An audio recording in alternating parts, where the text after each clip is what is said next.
From the Newstalk ZB newsroom, this is Newsfix. In this update, Cantabrians have gathered at Christchurch Botanic Gardens World Peace Bell to mark the 79th anniversary of the Hiroshima and Nagasaki bombings. The bombings killed over 200,000 people, with survivors and descendants still suffering long-term effects today. Disarmament and Security Centre research fellow Marcus Cole says it's important that we remember what nuclear weapons can do. It's really important for New Zealand, as a country that has a very proud nuclear-free history, that we still honour the past and honour the people who have actually really brought that history to the fore and continue it along in this kind of volatile world that we have. At least 13 people have been injured in Kursk after debris from a destroyed Ukraine-launched missile fell onto a 9-story residential building. Moscow's forces are in their 6th day of intense battles against Kyiv's largest incursion into Russian territory. Russia had launched a full-scale attack on the area last week. The Deerstalkers Association is holding its second national wild goat hunting competition, running until the end of November. It's partnered with the Department of Conservation to host the event as part of wider pest control efforts across New Zealand.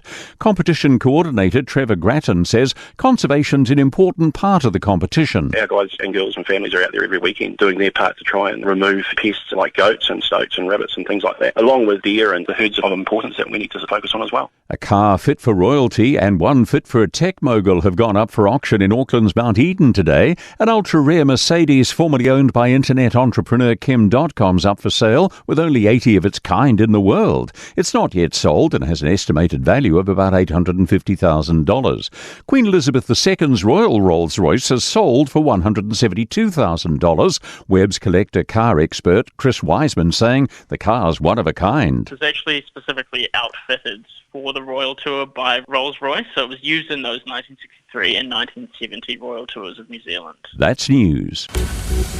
In sport, All Blacks coach Scott Robertson's vowing to be honest as his side picks up the pieces of a shock loss to Argentina. Robertson's offered some insight into the way he'll approach his dealings with his team ahead of a rematch at Eden Park next Saturday.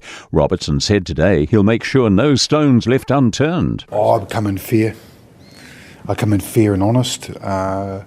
But also, look, you get excited about the opportunity this week. You know, it's straight back into it at a ground we love. To the NPC, a late charge has seen Hawke's Bay beat North Harbour 41-32 in their game in Albany. In the Women's Farah Palmer Cup, the Manawatu Cyclones have beaten Taranaki 86-7. Otago just pipped North Harbour 24-21 with a stunning try after the final hooter. That's sport. I'm Joe Gilfillan.